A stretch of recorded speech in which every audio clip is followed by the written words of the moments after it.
Her Rus kendisini Çar olarak görmek ister. Ama Putin bir devlet adamı. Rusya artık şunu biliyor. Artık bir süper güç değil.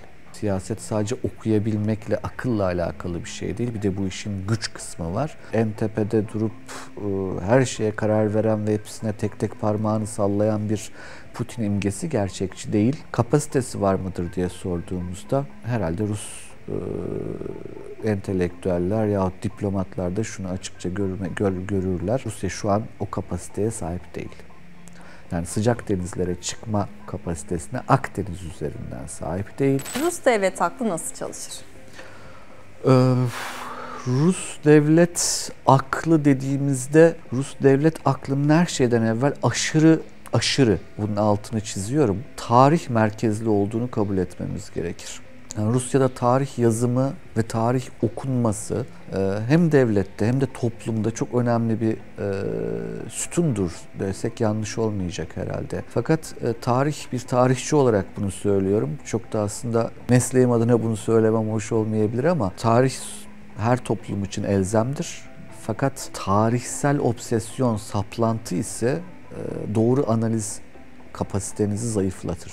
Rusya'da tarihe aşırı bir bağımlılık olduğunu söylemek yanlış olmayacak herhalde. Dolayısıyla Rus devlet aklını analiz ederken düşünsel kaynaklarına baktığımızda felsefe yerine tarihi, siyaset bilimi yerine edebiyatı göstermek yanlış olmayacaktır galiba. Mekanizma olarak baktığınızda farklı dönemleri var tabii ki bunun. Mesela hani imparatorluğun son dönemine baktığınızda bir dejenerasyon olduğunu görüyorsunuz.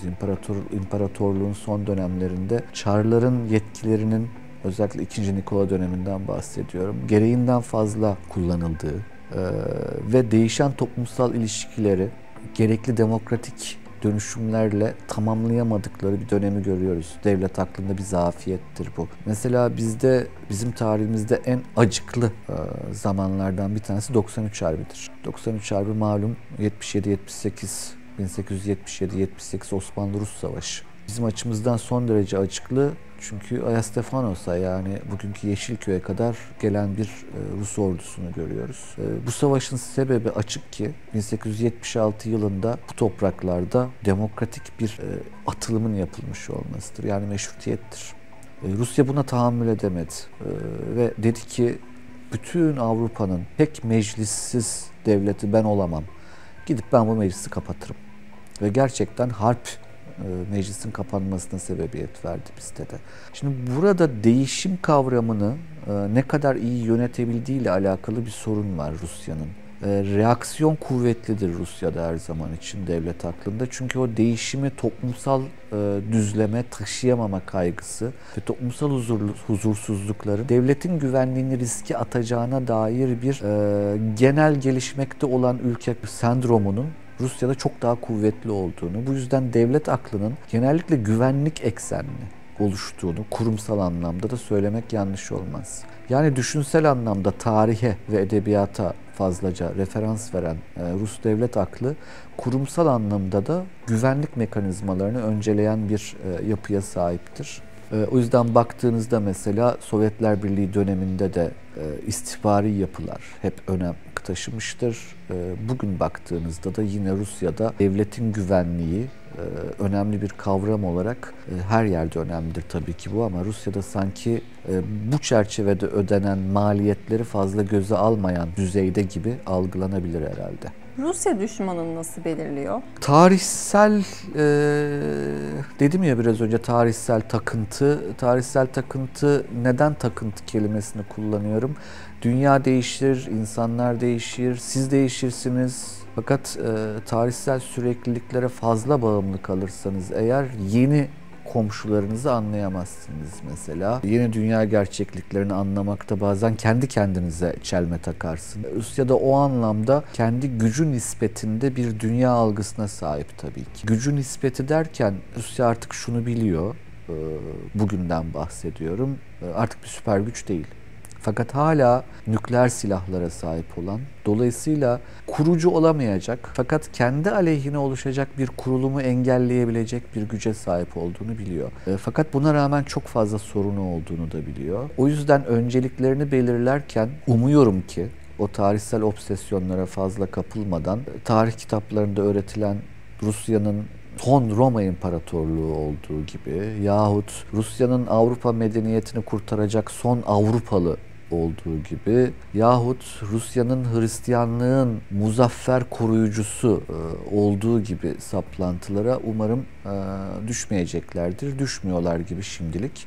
Fakat açık bir şey var. Rusya baktığında komşularıyla olan ilişkilerinde yakın çevresinde rekabeti öne çıkaran bir akla sahip. O da son derece anlaşılır, kendi içinde tutarlı aslında. Şundan çünkü daha 30 yıl öncesine, 30-35 yıl öncesine kadar dünyanın iki süper gücünden bir tanesiydi. Onun yarattığı bir zihinsel dünya ve onun da arkasında 18. ve 19. asırda bolca tekrarlanan Rusya'ya ait mesiyanik diyorlar onlar, yani Mesihi, kurtarıcı ve nizam verici güç olarak kendisini kabul etme algısı var.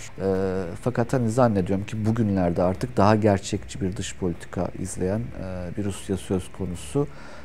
Fakat akıl dünyasından ziyade asıl olan o mekanizmaların çalışmasıdır. Rusya'nın herhalde en önemli kurumlarından bir tanesi, onların hariciyesi, onların Dışişleri Bakanlığı. Çok köklü bir geleneğe sahipler. Dünyayı iyi okuyan bir akla sahip olduklarını görebiliyoruz.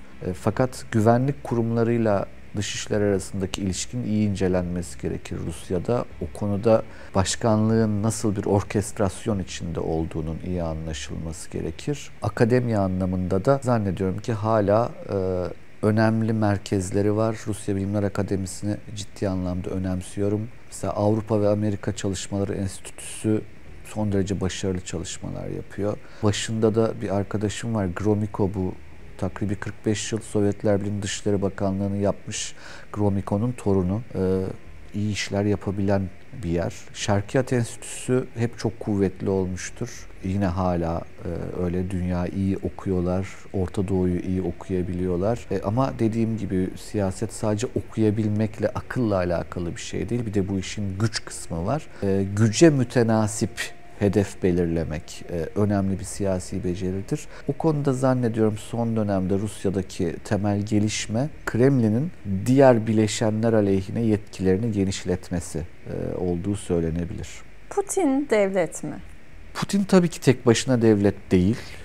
O konuda özellikle Batı'nın popüler mecralarında uzun bir süre bir çalışma yapıldı. Hani Putin'i bir çar olarak lanse etmek. Vallahi her Rus kendisini çar olarak görmek ister. Ama Putin bir devlet adamı, bürokrasinin içinden gelen bir insan. Bürokrasinin içinden gelen insanlar da şeyi bilirler, sınırlılıkları bilirler. Putin, Rus devletinin farklı kurumlarını, nasıl söyleyelim, uyum içinde çalışmaya ikna edebilen ve hepsinin rızasını alabilen bir orkestra şefi daha çok. Tek başına devlet değil, fakat önemli kurumlarla beraber çalışan ve onları dengeleyen bir karakter. O yüzden hani Putin'i böyle tek başına bir karakter olarak lanse etmek biraz onu yabancılaştırmak için bir siyasi çalışma olarak yapılır diye düşünüyorum. Çünkü çok ciddi köklü kurumları olan bir devletten bahsediyoruz. Biraz önce de söyledim. İstihbarat teşkilatları önemlidir, askeriye önemlidir, diğer güvenlik birimleri önemlidir, Dışişleri Bakanlığı önemlidir, Maliye Bakanlığı inanılmaz önemlidir. Rusya'da enerji konuları öyledir. İşte bunların hepsinin bir şekilde yan yana dizilip boynunu büktüğü ve en tepede durup her şeye karar veren ve hepsine tek tek parmağını sallayan bir Putin imgesi gerçekçi değil. Doğru olan bunlarla beraber çalışan, her birinin ayrı ayrı rızasını alan ve bunları kendi içinde dengelemeye çalışan bir ortak genel karakter olarak değerlendirmek daha doğru olur herhalde. Son olarak Rusya'nın sıcak denizlere inmesi ne demek? Rusya'nın sıcak denizlere inmesi aslında Petro'dan itibaren ortaya çıkmış bir söylem. Bu şu demek: Rusya bir karasal imparatorluk olarak çok fazla büyüyemez düşüncesini Petro ortaya koydu. Çünkü Büyük Petro diyoruz. Daha önce Deli Petro derdik biz ona, ama Ahmet Cevdet Paşa, Allah rahmet eylesin, büyük tarihçimiz, 19. asrın sonunda dedi ki yok, bu adam büyük. Büyük Petro, Berdiyev'in söylediği gibi şey der, Rusya'nın ruhuna saldırdı ama bedenini yeniden inşa etti. Gerçekten bedenini yeniden inşa etti. Fakat kendisi gidip Hollanda'da denizcilik yaptı. Başka bir kimlikle, gizli saklı. Baltığa açılmak istedi. İsveçlilerle savaştı. Malum bu Demirbaş Charles işte o yüzden bize geldi, sığındı. Biz İsveçlilerle müttefik olduk. Rusları durdurmak için Doğu Avrupa'da. En büyük hayali Karadeniz'e inmekti. Azak Denizi'de inmekti. Son işte Ukrayna Savaşı'nda da Rusya'nın en büyük kazanımı Kırım'ı ana karaya, Rusya karasına bağlayan Azak Denizi'nin kuzey bölgesini ele geçirmiş olmak. Petro'dan başlayan bu ideal şu: eğer denizlere hakim olmazsanız, denizlerde ticaret yapamazsanız hep bir sınırlılıkla kalırsınız. Halbuki Rusya'yı bir dünya gücü yapmak istiyorsak Rusya denizlere çıkmalıdır. 2 tane yolu var. Ya Baltık'tan çıkacak ya Karadeniz'den çıkacak. Baltık hep sıkıntılı bir yerdir. Yani zor bir coğrafya zaten. Sıcak değil işte Baltık malum. Kuzey soğuk. Karadeniz'in de şöyle bir sıkıntısı var. Boğaz var. Yani Karadeniz'de kapalı bir iç göl gibi aslında. Dolayısıyla Konstantinopol onların adlandırmasıyla yahut Tsargrad derler. Çar'ın oturduğu şehir. Sıcak denizlere çıkmak için alınması gereken yer. Çünkü sıcak denizler Akdeniz.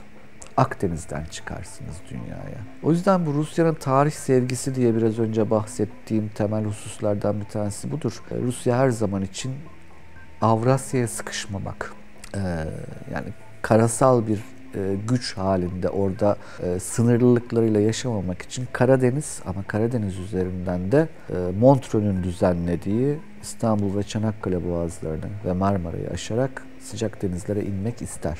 Bu kaçınılmaz ama bunun için gücü var mıdır? Mesela bunu Soğuk Savaş döneminde yaptı. Arnavutluk'ta bir denizaltı üssü, Libya'da bilmem ne, Suriye'de bilmem ne yaptı yani. Fakat hep sınırlılıklarla. Çünkü Montreux vardı, yine biz aradaydık. Bugün içinde baktığımızda Rusya tabii ki bunu ister. Stratejik gerekliliktir, bu anlaşılır bir şey. Kapasitesi var mıdır diye sorduğumuzda herhalde Rus entelektüeller yahut diplomatlar da şunu açıkça görürler. Rusya şu an o kapasiteye sahip değil. Yani sıcak denizlere çıkma kapasitesine Akdeniz üzerinden sahip değil. Baltık üzerinde zaten kuşatılmış durumda. Baltık onlar için sıkıntılı, fakat Rusya'nın artık buraya eskisi kadar ihtiyacı yok. İşte o değişen dünya dediğim şey o. Dünyanın ticaret merkezi Pasifik'e kayarken Rusya bugün Pasifik'te.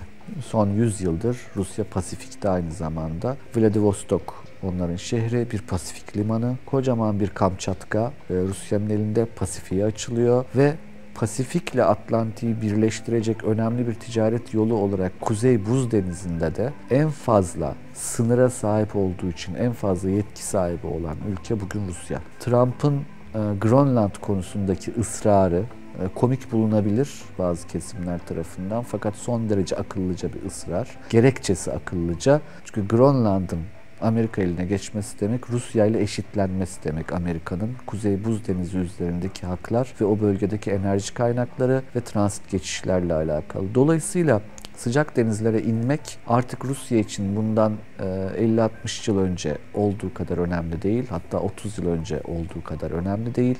Asıl meselesi doğu tarafı. Orada Çin var, orada Japonya var ve Pasifik ticareti önemli ve Pasifik ticaretini Atlantik'e bağlayan, bir daha tekrar etme pahasına söylüyorum, Kuzey Buz Denizi hattında da Rusya etkin olduğu için daha önceki kadar önem arz etmiyordur Rusya'nın ulusal çıkarları açısından.